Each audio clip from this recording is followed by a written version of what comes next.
Good morning, everyone. Yeah, good Happy morning. New Year. We have a Happy New Year. special guest with us today. This is Beth Cherryholmes. Cherryholmes, is that your maiden name or what is It that? is. It is. It's a handful, Okay. isn't it? Yeah, Sweet Cherryholmes Miller. name. Yeah. Yeah, there Thank you. and she is the dog friendly expert. She opened up an organization called Wagtown. We're going to go into the details of all that today. But Beth is also she's a sought after subject matter expert. And I see that having known her for a while now, she does so much research and she shares so much that everything that she does is always documented. I love that about Beth.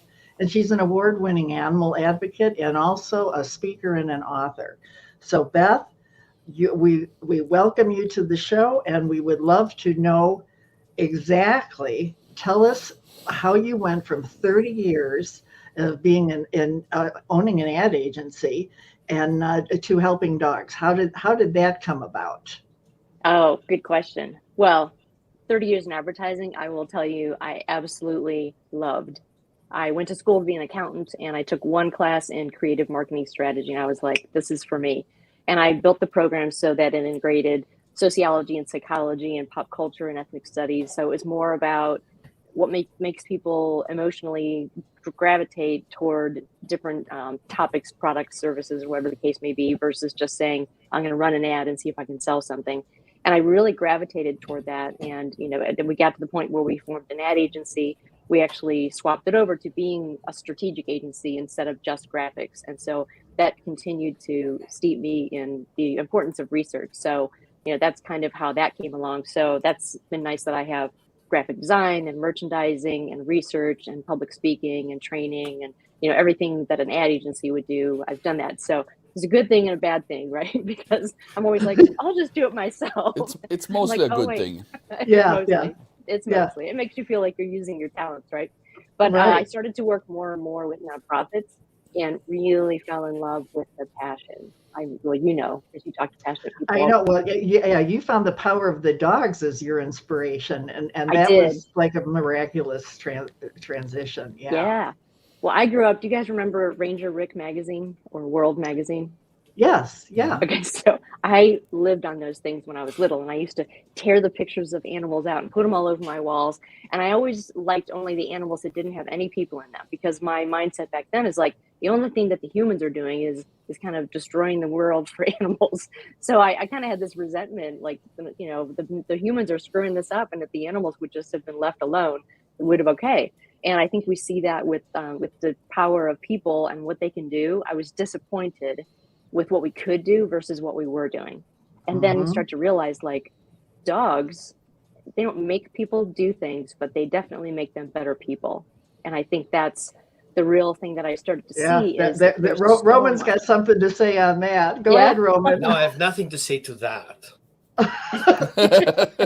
Title. Oh, okay. Times Square. Okay. with this is a freeze math frame. problem. I didn't know it was going to be math. Yeah, right. Now I had decided to kind of flip my perspective, and it was like, okay, well, maybe we could do that. Maybe we could make a difference. And when you take a look at what dogs do for us emotionally, socially, economically, safe-wise, welcoming infrastructure, all of those things, that's what I found through my research. I did 600 interviews all over the United States, and I didn't just talk to dog people. I talked with people in economic development and travel and tourism and public safety and transportation, and all of those things that really are cogs in the wheel of making a community much more vibrant and attracting people to want to be there. Specifically in this case with dog-friendly people looking for it. And these days it doesn't mean a whole lot because we keep jumping around about what it means based on where you travel. So what I've seen in Carmel doesn't happen in Dayton, Ohio, and the other way around. So it's definitely a very unique thing. So being that subject matter expert is just based on the fact that I've steeped myself in so many different facets of it. And it really helps you pull back and have this great vision, I guess, of what's possible.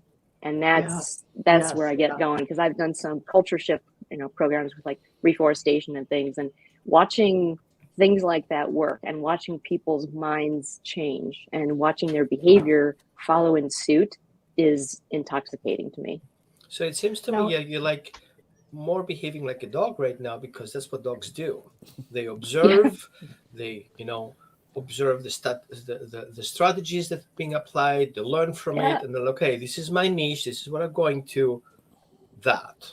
Yes. Yeah, it Perfect. totally is. Totally is. Yes. Totally is. And I'm begging for it too. So there's that. so let me ask you, with all these 600 places that you went to, Mhm. were you able to work with them to make changes? They didn't know what I was asking about. So I did 2.5 years. Yeah. No, I really wanted, because I didn't want to go around looking for what's dog friendly. I wanted to go around and look for where dog friendly is, why, like what happens Oh, there, and it had to have come from somewhere, right? And so you start to see planned communities versus unplanned versus kind of a generic versus a grassroots versus an organic. So it happens in some way. And what I started to notice through all those, and so it was not 600 places, it was 600 people. oh, So it okay. was intercept interviews at dog parks, and all the way down to the user base, all the way up to legislative bodies, because I wanted to take then all of those 600 interviews and really drive it down to safer communities. They are healthier, they have more welcoming infrastructure, they're much more humane, they are much more responsible with their dogs, and they really have a sense of responsibility with their dogs. And so, I mean, that's like, to me, that's a great definition of where I want to be with my dog, right? So it's Hmm. it's an exciting thing to be involved with, because we're basically taking what, to your point, Roman, what do dogs think that the world could be? I mean, they're just like this kid thing, right? Like, this is amazing when they go to a Pups on Patio event for the first time, and they've been acclimated to that, and so they're ready to go in and have a comfortable experience. That feeling that they have about the excitement about the world, that's what we need to instill in people, because then they'll be, like my friend Ian Everett says, be more dog. Yeah, We all need to be exactly. more dog, right? Boy, Yeah. boy, that's music to Roman's ears for sure. I Well, it's definitely. it's a common fact that we have wrong people designing things for other people. So you have known, let's say, for example, male engineers designing female use items, or we have um, people who are not handicapped or with disabilities to design things for people with disabilities. It doesn't make any Yeah, sense, right? people that have And now that we are need a unfamiliar. person, we need a system that actually designs systems for dogs who come from a dog's perspective, Yes. who actually sits Yes. down and observes what do like dogs do like every day, what we Yeah. tell them to do, what they would like to do, And how and they that's a big play. And, difference. one of the things that I always have to clarify with people is, I love dogs. I've been around dogs my whole life. I used to train and compete in obedience and just love that. But a lot of people think that I started Wagtown because I wanted to take my dog everywhere. And I couldn't. We had Rocky, our Great Pyrenees, and we couldn't take him anywhere really. He was reactive based on some things in his troubled past, and it really had an effect on him. So we couldn't take him anywhere. But that's kind of the whole point of dog friendly, is dogs that grow up in a dog friendly community, they understand how to interact with people. People understand how to interact with the dogs. And when they start to have a relationship like that, then they start to prioritize things like, can I take my dog here? Because we're starting to see in the real estate industry that the number one question is no longer, how are the schools? The number one question in many parts of the country is, where can I take my dog? Oh, really? Yeah, I know. Really? When I Well, started to hear that's that, I about fell interesting. out of my shoes. Yeah. Interesting. Yeah. Yeah, Yeah. And we're that's a seeing more and very more of that. It was 38% of people now travel with their dogs when they go somewhere. 13% of people moved specifically to make their dog happier. Like yay. uprooted, went Well, to a new you house mean we're almost, finally right? getting through? We're finally getting through to these people. Well, Yeah. okay, Beth, Yeah. tell us what is Wagtown? We're going to show a video of what you do, Okay. but just briefly tell us what Wagtown is. Okay. I mean, the shortest answer is that I started a nonprofit that could help communities go responsibly and authentically from we want to be dog friendly to we are dog friendly. And whatever that means for that community, to sort of morph that community and that culture into something that's more dog and more dog, but suitable for everyone in the community. So it's not dogs everywhere. And if you don't have a dog, then you're not allowed here.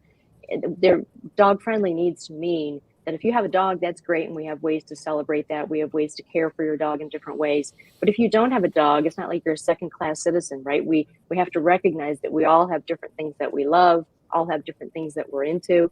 And if dogs are your jam, I agree with you. And it's when you really get into there and you start to read more and talk with people like you about what they're capable of. I wanted to take what's possible through a dog's eyes, to your point, Roman, and educate people about what's possible, because dogs don't put ceilings on their thoughts. They just think, right? So we need to be more like that. We need to say, dog play, what does that mean? It no longer should mean an acre with a square of fencing. Maybe it is, but couldn't we do so much better? And so that was sort of the root of Wagtown. How do we take it in piece by piece and make that difference? So Jude wants to know, now my question, while house searching is, are my 3 and maybe more LOL dogs welcome? Well, that's a good question. There are some things now. There's a thing that I call a breed discrimination refugee, which would mean, I don't know what kind of dogs you may have where you're out there, but you really need to check about legislation, laws, ordinances, policies within different communities to know if you can come there. Denver just switched their law. It's still kind of discriminatory, but it used to be that they could come to your house, seize your dog, and put it down. So obviously you need to find out what dogs are being discriminated against and what they are not. Also, other communities will have a limit on the number of dogs you can have in your household. So these are just little things. I had a friend who sold his house, had a contract pending in his new place with his new job, and a buddy called and said, I don't think you can live there with your dog. He had a husky. And he called, and sure enough, he was going to be in breach of contract, and it was just a mess, all based on that breed. So, Jude, when you're looking at that, really do your homework, check into, don't be moving into what I call a dog friendliness desert, where you don't have options for holistic care. There are not elaborate options for emergent care that have specialties. You don't have places for them to play. All of those things really come into play when you're trying to find those places. So what we're trying to do is develop communities so you can more consistently be pleasantly surprised when you move, instead of repeatedly like, oh, I miss my old system with my dog. It's because there's such a wide range. Yeah, right. Yeah. Okay, well, let's look at what Wagtown is, okay, folks?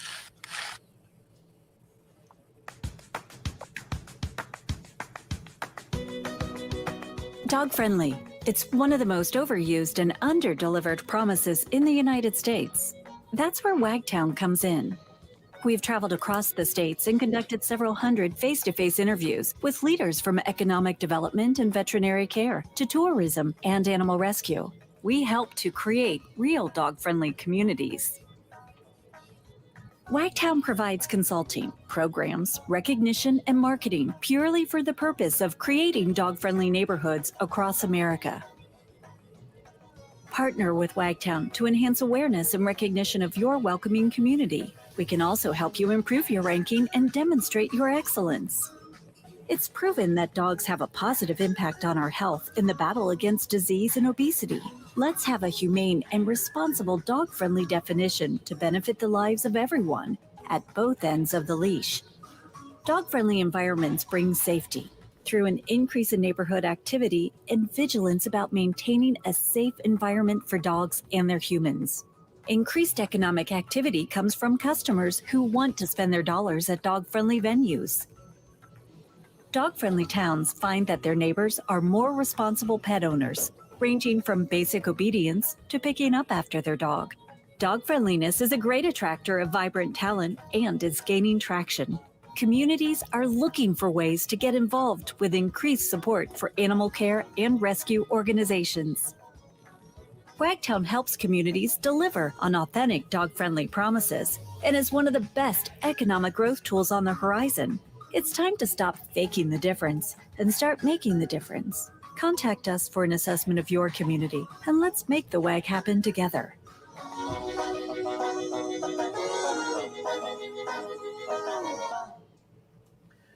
Now, If you've got a pack of hot dogs in the kitchen. If you got a bag of hot dogs in the kitchen.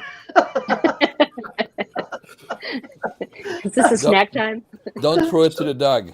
Yeah. So first thing that I noticed, you have a Pyrenees, and I'm international known to specialize in Pyrenees dogs. I work with Oh, several really? national rescues. So I was like, oh, there's a Pyrenees dogs around. That's our guy. We just I lost him in like the January. concept. Oh my gosh. I like the concept that you guys show is the economic benefit, because you're not kind of like the dog lady who wants to get dogs to see everyone like a weirdo. No, you says, hey, Exactly. you know what? You have a huge percentage of dog items in a supermarket. You have a huge percentage of dog budget in veterinarian groomers. There's a whole community around that. You cannot just look away from it. Mhm. Right. It's not a dirty Right. thing to have in your community. It sounds like a clean, beneficial thing to have in your community. Yeah. And well, the thing to be sure to when it comes to our disappointment about the existing situation with many dog parks is that we have to remember that we came from, I'm 54, so when I was a kid, our dog was chained to the deck leg. And, that was how you cared for a dog back then. And I've had invisible fence with my dog in the past, and I've used a prong collar in the, and so there are all these things that you kind of grow up, morphing into. And so we need to remember that the entire country, in different levels, viewed dogs in such a different way back then that it's not uncommon that a lot of these facilities would have been made away from town, where we don't have to look at it, where you can't get to it, where you can't find it, instead of saying, what we see now, which is people have gone from I own a dog to my dog is family to my dog is my child to my dog is my soulmate, That's right? me. So it's right. So Yeah. you go through this whole gamut. Exactly. Yeah. you- That's my baby. That's my I baby. know, right? It's your Yeah. baby. Well, think Uh-huh. about it. Would you create an experience like that for your child? Right. Would you? But we wouldn't. But they weren't our child then.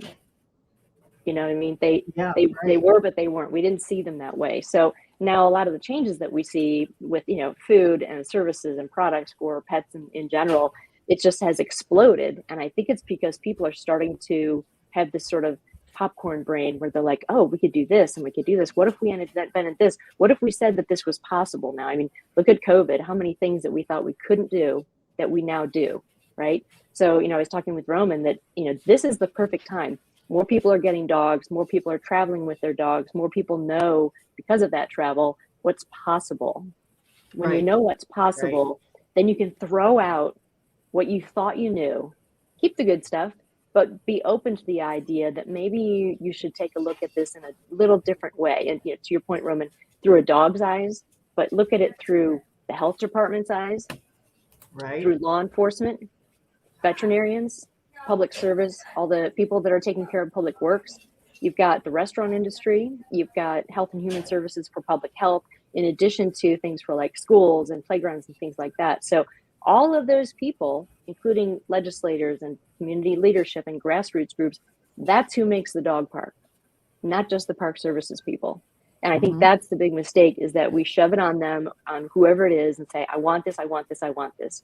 And dog people are very passionate. So sometimes they're not super soft with their requests, right? So they come in, wouldn't it be great if people who love dogs and wanted to have some off-leash play options could be a part of that process and explain what their vision is and come together with people who have the operations responsibility and the ability to staff that, to consistently create a good experience.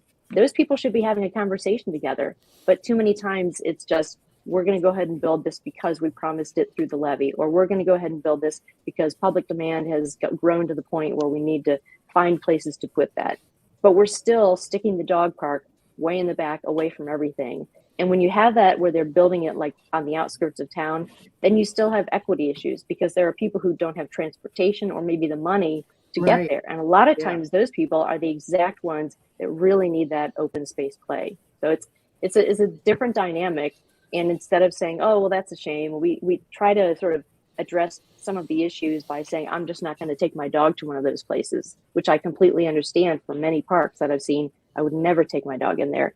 And switch it around so that you could say, I want to go to a dog park. And then you could say to somebody, do you know if it was developed using smart thinking? That smart dog park professional certification program lets you know that they considered safety, manners, awareness, responsibility, and training the whole time that they were creating the experience. So everything that's in there is held to that standard. So you look through planning and creating and evaluating and improving over and over again, but you always keep that smart perspective so that that's going to help you focus on the user experience and the ability to successfully maintain it, to sustain it financially and from a maintenance perspective and equipment. It's a very big project, and I think people don't appreciate the value of the experience to the dog owners, and they also don't, on the other side, appreciate what it takes to maintain a park, because it's one of those things we all want it, right? It's like having a dog. We all want one, but we're not sure who wants to take care of it.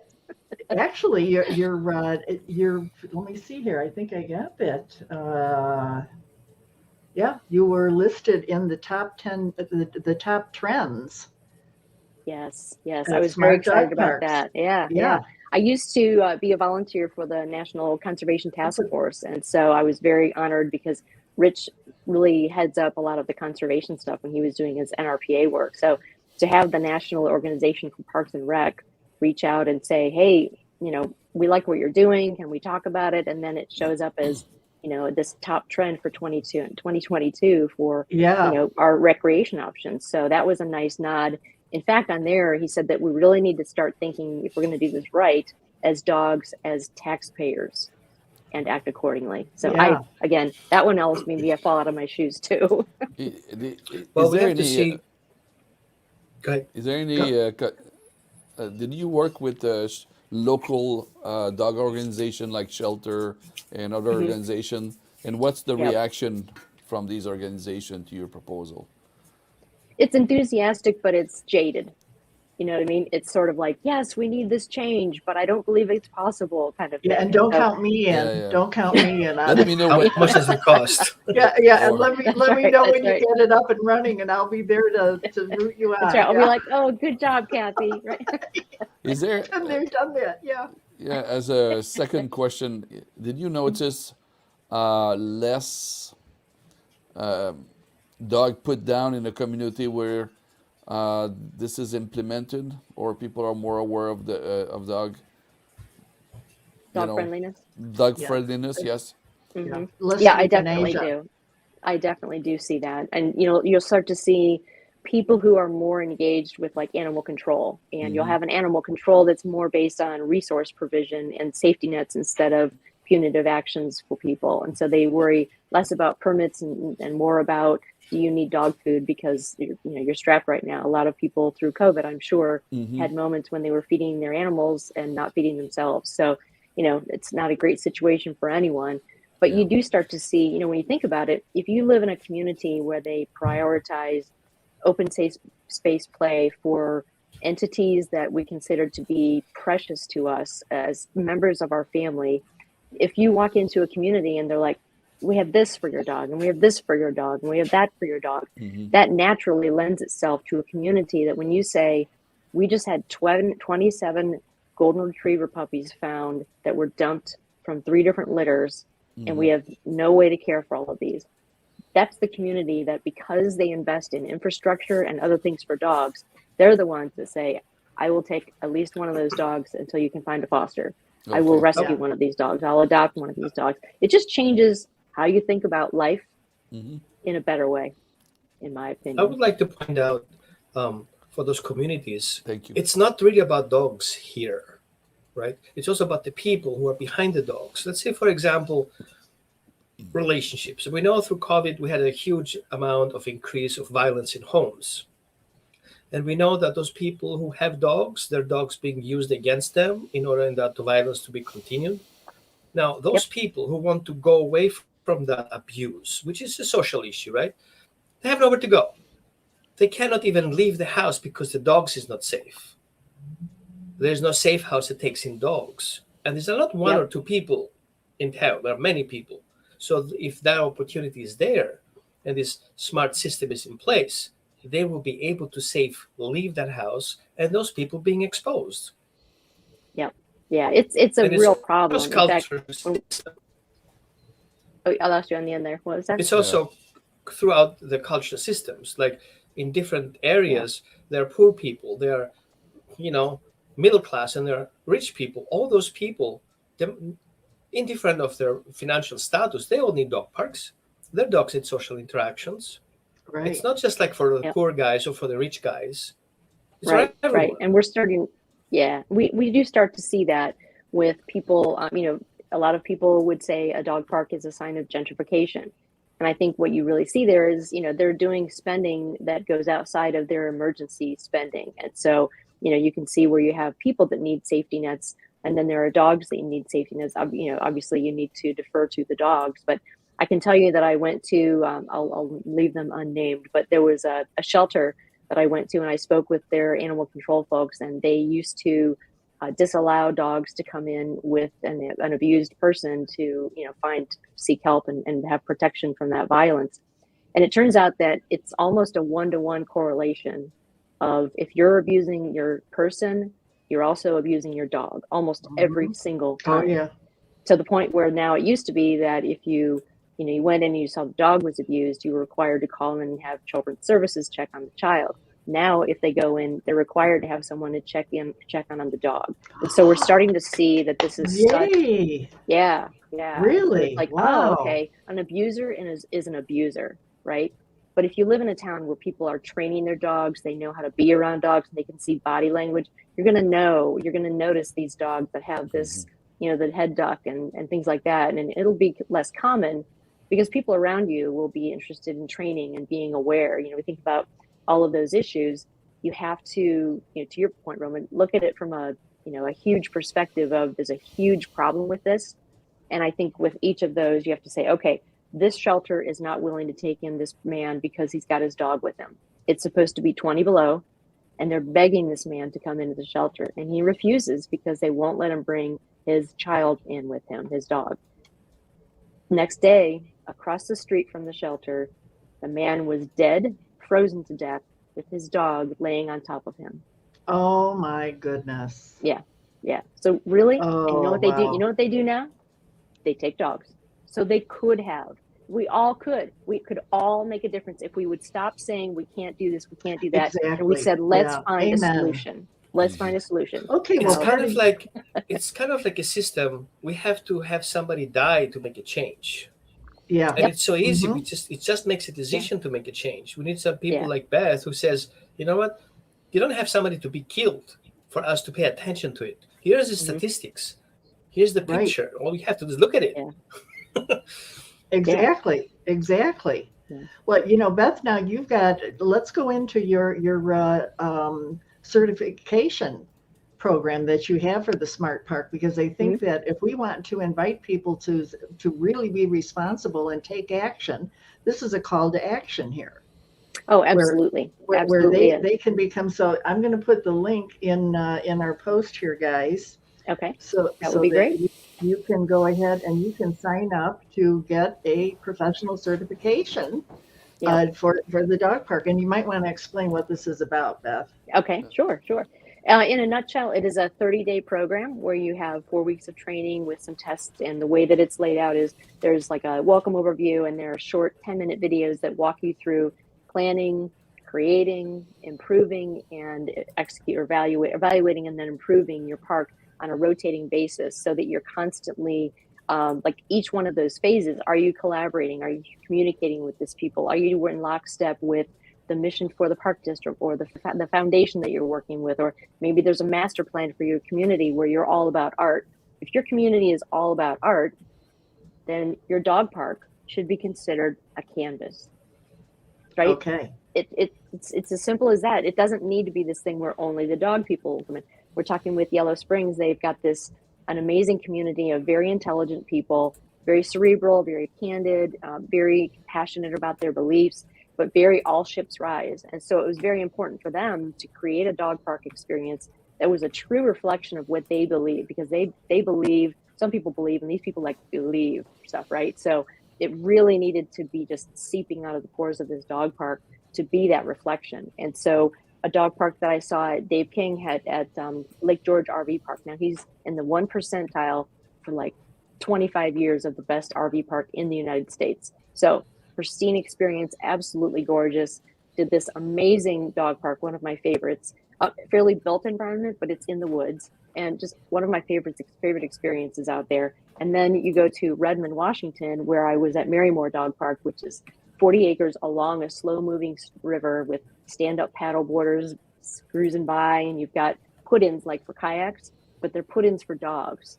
And so as you're going along, it's like, here's a Yorkie next to a Leonberger playing in the water, and they're just dirty, and and there are treats and there are toys and there are kids and it's everybody, and there's people going crazy everywhere.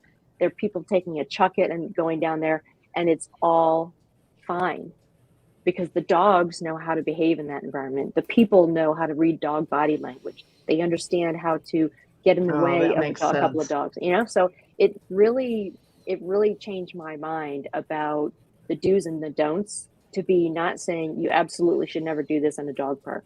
It really needs to be, let me take a look at your dogs. Yeah, Let me take a look at your people. Let me look at how you support them. Let me take a look at your economics. Let me look at your education system. Like, how are we talking to children about dogs? So I built a curriculum for K1 to keep kids safe around dogs, teach them that they have that's jobs. Great. And I wrote a book about breed discrimination to help them understand the journey that a dog go through in the shelter, for instance. I mean, scared and lonely and disoriented and doesn't understand why everyone is calling him a mean dog because he's a pity mix.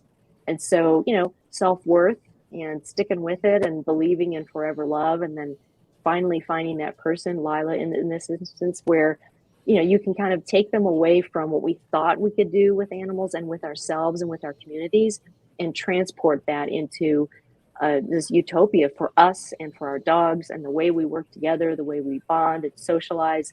The human emotional bond, or the human animal bond, is undeniable, and it drives so much of our thinking, our decision making, and what we value. And I don't understand why we would not take this opportunity, because now it's so clear what they offer with so much research available now. Yeah, right. And say, let's apply that to how we live our lives with our dogs. Absolutely. Mm-hmm. So now you've got a dog park that's opening up. And when is that?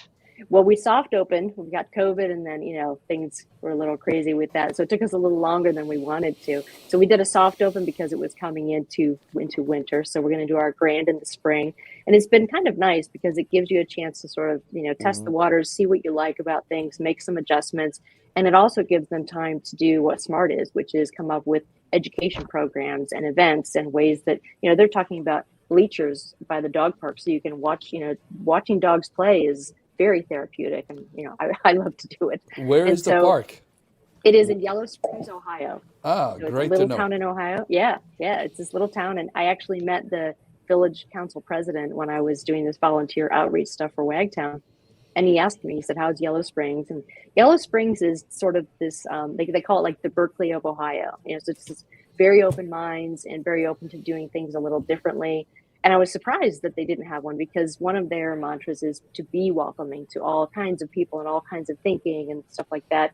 And it was surprising to me that they hadn't gone that step, because they're all about the experience. They love dogs, the outdoors, and from Subaru, those things go together, right? Yeah. So it kind of makes this transformation, and because they're this sort of Bisbee, Arizona creative town, I'm just blown away with what they've done in their ideas, and I cannot wait to see sculptures going in, custom pavilions by artists, and it's just I think it's going to be one of those projects, as I hope with all the SMARTs, that I can visit and see what's up and kind of follow along.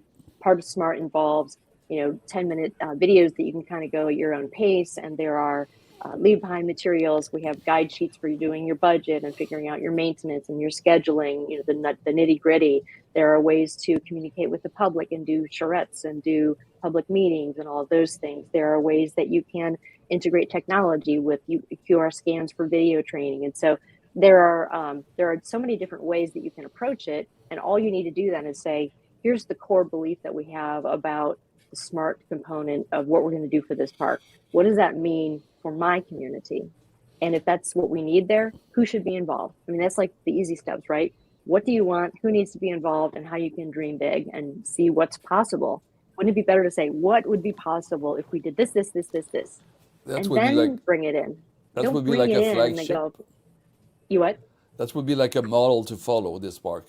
when it's It open. is, and it's interesting because it's a very small town. Mhm. So it's a good example of they had 11 different council meeting notes that I looked through that for a decade they were trying to build this park, and it always stopped because they didn't really know what they were doing. They felt, So what's the name there are a of, lot what's of the bad name things. of, is the name of the park Wagtown, or what is No, the it's name? Yellow Springs Dog Park.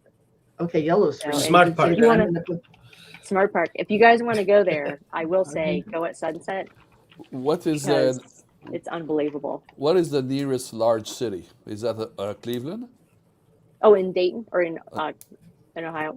Dayton? Okay. Oh no, Dayton's Okay. pretty small. Dayton is like No, but I'm trying to think of. the next big town next to this location, where is the closest thing? Oh, yep, Dayton is looking for an Dayton. airport. Okay. Yeah, I am.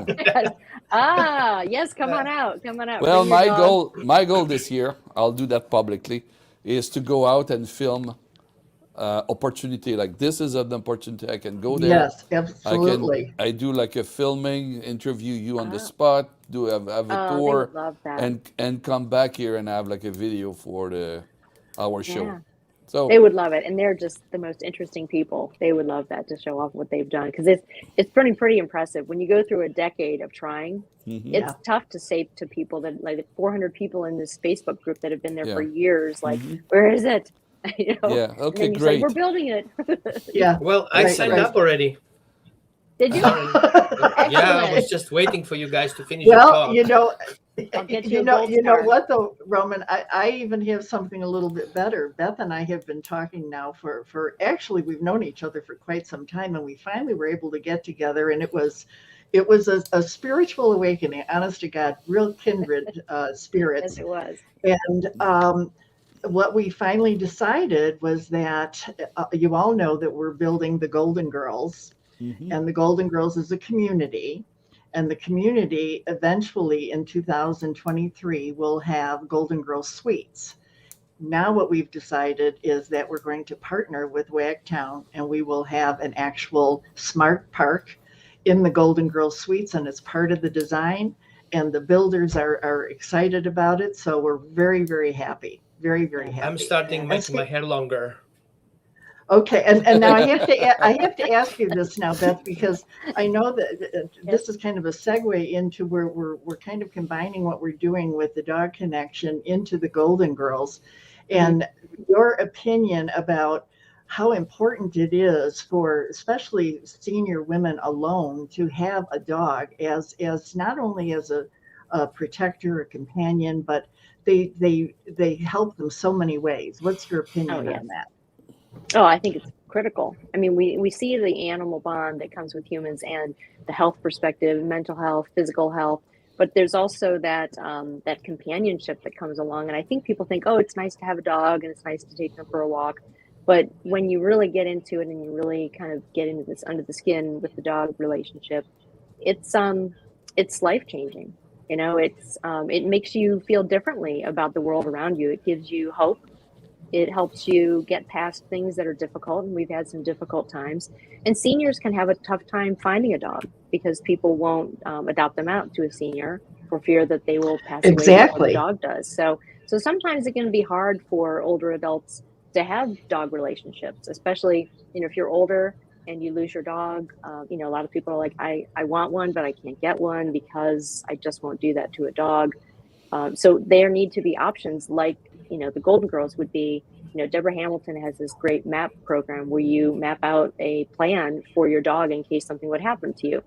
Well, Golden Girls would be ideal because all you'd have to do is say, Janice, will you be in my circle of people that if something happens to me, that they know what my wishes are about my dog. So when you have the Golden Girls, and you and I had talked about this concept of instead of dog parks always being, over past the railroad trestle where no one can see it or hear it or anything, to what if we started with, instead of saying we're going to have a water feature in the middle of our community, what if it was a dog play space? So it's this place where people come in and they socialize. It gets you outdoors. It gets people walking. And so all of those things are so positive for an ideal and healthy senior experience. So now you're saying, Exactly. would you like to add something that adds love, companionship, health to a senior Exactly. environment? I'm like, yes, right? Yeah, right. I mean, Exactly. I just think it's going to be amazing. And I think you're onto something with that. I think people are going to start to look at that. We've been talking to developers that, they're kind of like, we want to do this, but we're not really sure. Again, not really sure. So now we're talking with people who have boarding facilities, who have like dog bars, the retirement home market. So there are so many different ways where we could just stop and say, what do we know that would be a best practice for this niche? Exactly. And then we just need to find passionate people to partner with. And then all we have to do then is make the world a better place. That's it. Yeah. You're absolutely right. And from a personal experience, being a senior and also having a dog, just the idea of living in the Golden Girls suites. Now, of course, I realize that it's a year or so down the road, but just the idea and the planning of it, it's based on women like me who have the same kind of wants and desires. And the good thing is that you forget about your illnesses, you forget about your health, and you concentrate on, what's going to be good for me? And the dog idea of and what everyone says, well, why not a cat? Well, because the first community we're going to develop is going to be with dogs, because dogs are the ones that can make a difference in someone's life immediately. And that's what we're and then of course you've got somebody like Roman who can actually come in and help these women remotely. Online, okay? I'm not going in private. I know. That's what I said, remotely. He's like, it depends where it is, right? Yeah.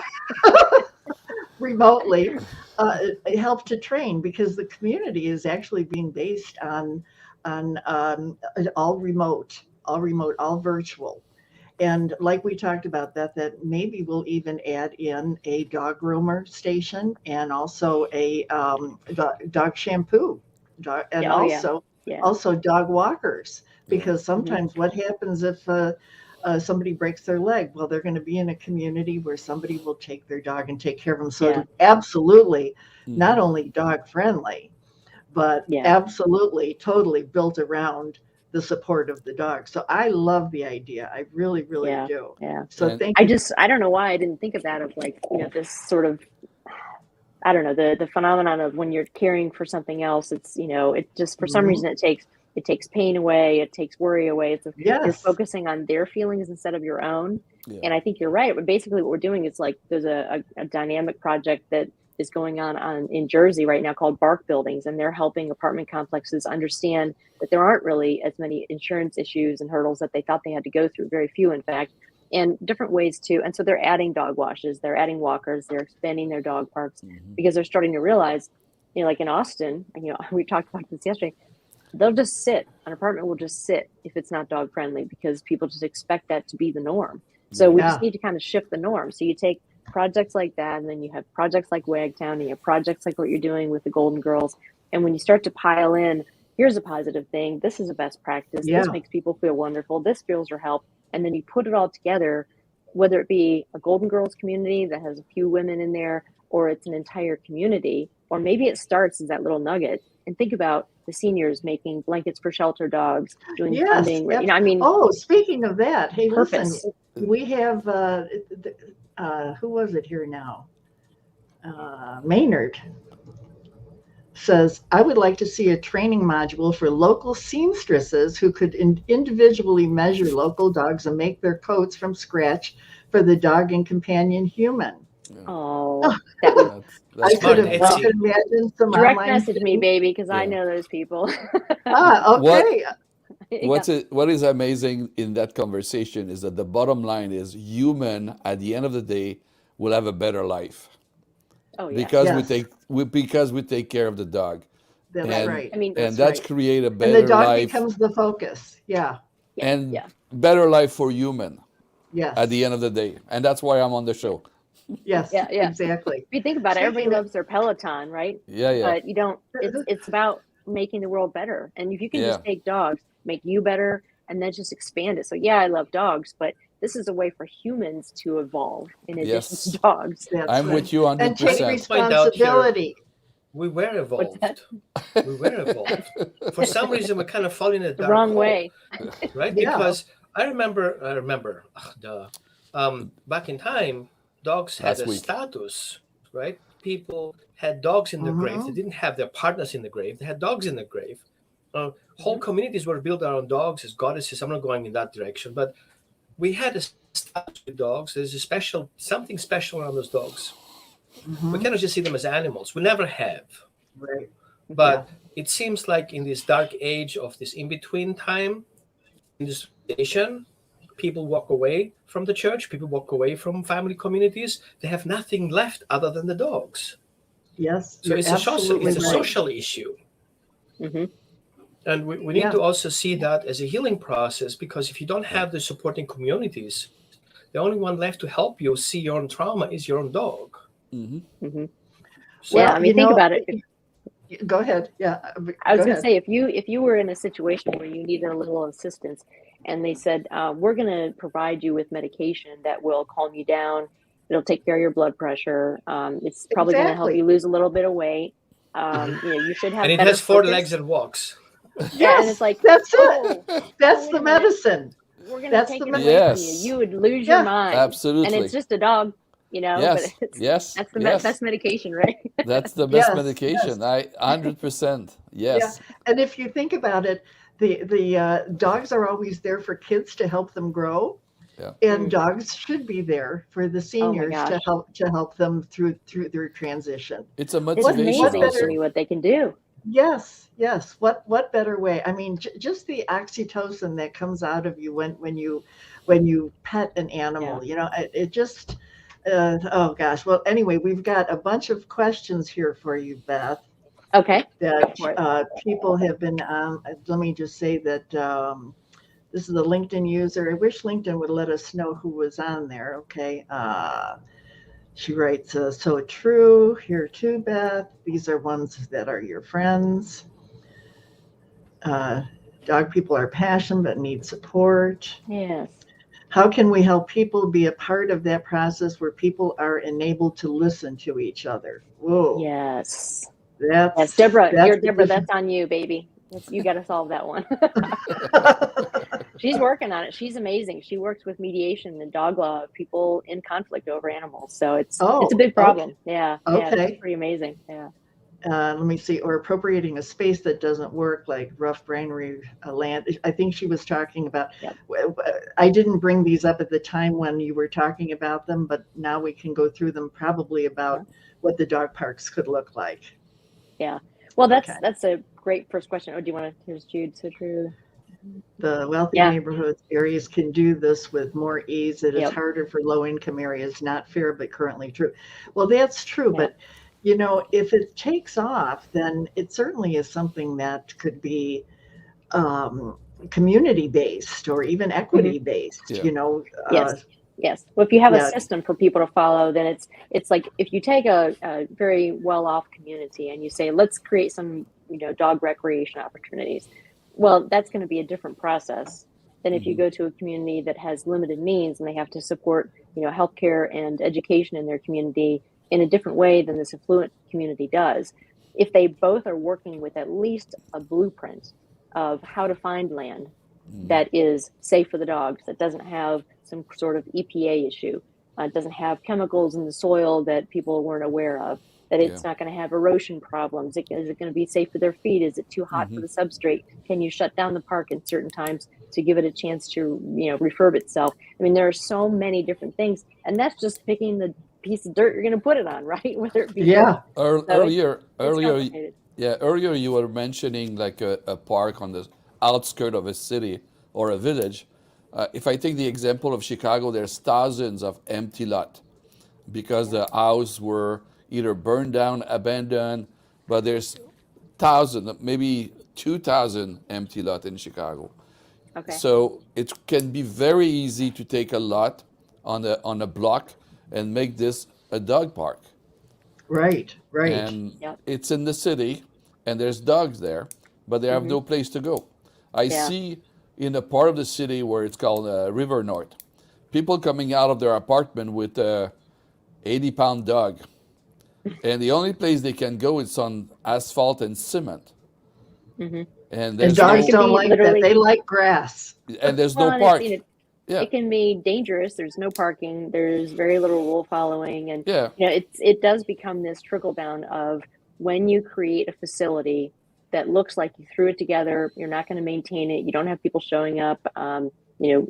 It's going to lend itself to bad behavior, to bad experiences, to people saying, well, it doesn't really look that great. They probably won't mind if I don't pick up my poop, or, they didn't do it. Why should I do it kind of thing? And so that's where that constant education, constant engagement of the users so that they feel like they're part of something bigger than just them and their dog. Not that that's not a wonderful thing, but when you start to make those connections, because you're making connections with people who get it, Right. that understand how much difference that the dog can make in their lives. Right. And to having them, they've had this shift in Parks and Rec to have Right. these pocket parks or these neighborhood parks, because they found that kids that were living in areas with less green space, they didn't have access to these parks that were too far away.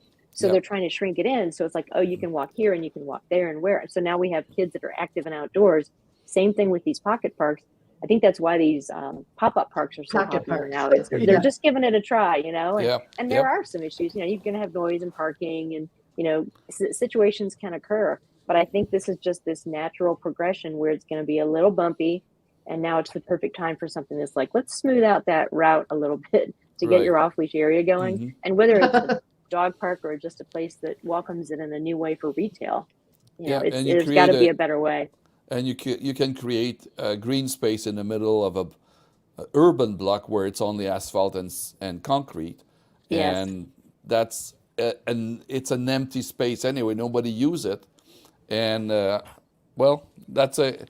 very, very creative and very positive approach there, where human and dogs can find a common ground. Yes, to enjoy, to improve the quality of the community. Yeah. Yeah, it really does. It looks like Maynard wants to join us. Well, you should join our project here because we've got a couple of them going on. So anybody that would like to, please do so. Let's see. Maynard says, can a local pet business become a Wagtown training station for younger persons who want to become party to Wagtown? Oh, you need to just email me, Maynard. Beth@wagtown.org. I would love to talk to you about that. Okay, let me put that in there. The more we can collaborate, the better. So it really is going to take all of us to say, even the people that are like I don't put clothes on my dog. I bought a sweatshirt for Sesto.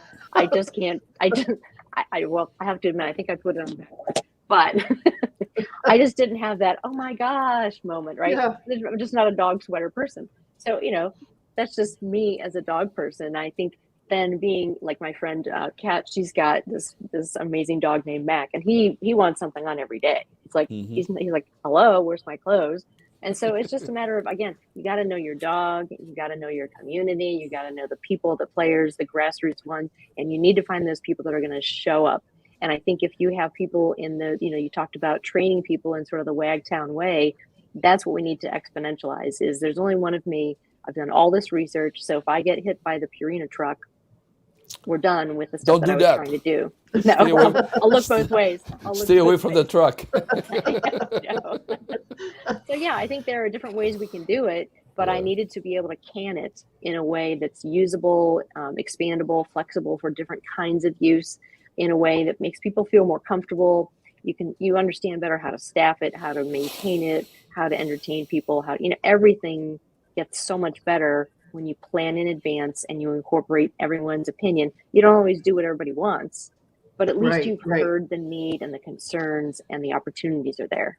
So yeah, it's pretty exciting when you get into it. Great. I love it. Yes. Actually, we need to have you on the show again very soon, Beth, because we want to follow along with the progress and that would be fun. Where things are going. Yeah, I'm sorry, folks, that I'm busy doing things over here because I want to be certain that we can go ahead and put in things go to Wagtown. And by the way, next week, just so that you know, we're going to be having a tribute to Betty White. Oh, for all that's wonderful. For all that she has done. You know what? There needs to be some amazing Betty White dog park that has rescue going on, and there are places you can go and find fostering, and you can go and play with dogs. maybe we can have the first Golden Girls be named the Betty White Park. Let's I plan second on that. that. Because I it's second Golden that. Girls Community, Betty White Yeah. Park. Yes. Excellent idea, girlfriend. There you go. Okay. It's on The the power record. It's on serendipity it's on occurs the record. again. Serendipity. There it goes. Yeah, Catherine will love Yes. it. Okay, all right, you guys. Well, I think we've gone way over. Let me see. Last one here now. So Wait, what? You're Betty White, smart. Love Dan. Yeah, that's right. Okay, Betty White. Betty. Yeah. Jim I- Fair. Talk about a dog lover. He and Benji, Yeah. BFFs. He takes them to spa treatments. Yeah. I know. I know. Okay, did that. Okay, that's it. That's it. I agree, Okay, Mandy. we had a lot of things going on here. Wait, I think this one here that she has to go for an appointment, but this was Bye, great. Jody. Great. Bye, Jody. Okay, Thanks, and Maynard says maybe a private play group for suburban dogs with busy companion humans. Yeah. Okay, there's so many ways that maybe what we can possibly do is organize like a Zoom meeting for all those that want to support, and they can all get together and we'll start brainstorming. That sounds great, folks. Yeah, I think that would be good. I'm putting together a 45-minute free webinar that kind of explains it step by step so people can kind of see what it is. But, to the point where Maynard is like, hey, what if we did this? That's the kind of thinking that happens when you live in a community that says, and what about our dog? How do we Exactly. Yeah, it's always been a desire of ours at the Dog Connection to help inspire people and lift them up and help them to understand the value of their dog, because if they don't understand the value and the special gifts that they've been given, Gaetan is a true believer now because he has experienced and he's seen it firsthand what a dog can do to change a person's life. Mm-hmm. It's miraculous. You see it all the time, but it's so underserved, just like a senior citizen is underserved. So these are two underserved dogs and senior women coming together to make miracles happen. So I see it happening. So thank you so much. Look, we got somebody else here now. Okay, great work, everyone. Okay. Oh, thank you, Kathy. And I just want to give you a heads up, guys. I have 2 workshops coming up from this weekend, the coming weekend, about puppy training online in a holistic way. And I will start implementing also the idea of educating people how to join those smart parks, because it's not just the park being there, because you need to actually educate your dog how to be social in those parks. Mm-hmm. Absolutely. Yeah, I definitely want to touch base with you because we're creating WAG scan materials that when you go into the park, you scan, and then there are education videos, and which obviously need to be, evergreen for some of them, but then timely for Giardia or things that are going on in the park, that it's safety, it's programs, but definitely having training in there. I talked to somebody, I think maybe it was you, we were talking yesterday about the fact that, you wouldn't take your kid to a pool with people standing around that aren't lifeguards. It's kind of like you're throwing your kid into the pool, no swim lessons, and you bring a dog in, and you think about how we set them up. It's like, we're going to go to the park. It's going to be so much fun. Get your toys. And so the dog is like, something amazing is about to happen. And then you're in the car and you're like, we're going. Can you tell we're almost there? And so the whole way you're jacking up your dog. And then you get there and your dog is like losing their mind already. And you're like, take home. And you're like jerking them around. And you're like, what is wrong with you? And then they get there and they're charging the gate. And you're like, you just spent the last 20 minutes in your car making sure that your dog was going to be nuts when you got there. So I do think it's funny and fun to watch the dogs barking when they like drive toward the dog park kind of thing, that they're like so excited.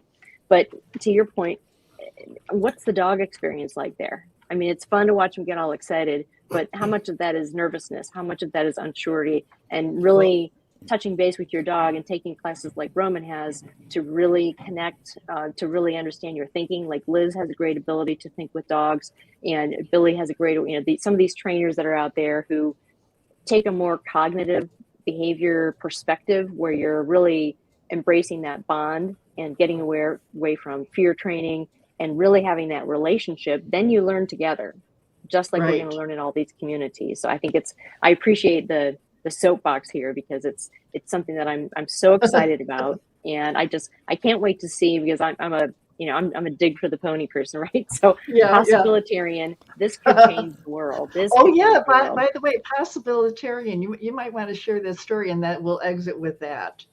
Oh gosh. Well, it was actually from my friend Lorca. I used to work with her when I was in the Parks and Rec industry. And she would say possibilitarian in these meetings. And I was like, oh my gosh, that's totally me. Like, I'm just like, Perfect word. we could do that. It's possible. And so I was doing a LinkedIn post and I put in there, blah, blah, blah, hashtag possibilitarian in there. And Faz Bashi, who's, the board with, oh gosh, he's going to kill me. You guys probably know. He messages me. He's like, I have possibilitarian.com for the last 10 years. I didn't, it was like this, oh my gosh, you're kidding me. And he's in the pet space and I'm in the pet space. So we were able to Zoom and connect, and it was just over a word, right? So there's something out there that's serendipitous that we For all come of along us, to yeah. when we need to. And so here we are, Kathy, talking about what's possible. You have two people in here who believe what's possible, talking to people who also want that possible to be a reality. So I can't thank you enough for giving me a chance to share all of this and Oh and to get gosh, your ideas. Yeah. yes, we absolutely love it. So let's have you on the show again, Beth. And hey, everyone, great show. We will see you. At the Smart Next Park. week.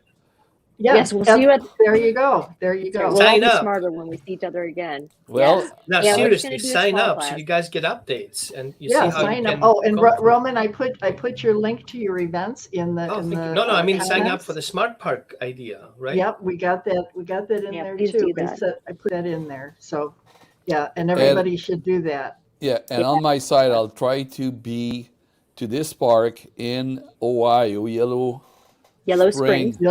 Park Yes. in near Daytona Dayton. by the spring, sometime in the spring. You're gonna That's come out? mean Oh my gosh, you'll love it. I will make every possible effort to go there. Springtime. That's been before June 21st. Okay. Yeah, before it gets too So hot. Yeah, I wouldn't come to between Ohio March until June. between March and May or something like that, I'll make an effort to get there. Okay. Bring your dog because we tore our house down and we literally built a dog park in our backyard. By that Great. time, he'll have a dog. Yeah. We'll see. Oh, you don't? Are you I don't know. dogless right now? No, I'm dogless because my apartment is too small, and we're planning to move to a house, and there's a conversation about having a dog there. So we'll see. Well, yeah. Okay. Okay. And by the way, for those that were asking, where is the Golden Girl Suites going to be? Right here in Las Cruces. We found the land, and we're planning on it. So see you So soon, excited. you guys. Thank you Okay. so much. Happy Thanks, New Year everyone. again. Bye. Keep Bye-bye. wagging.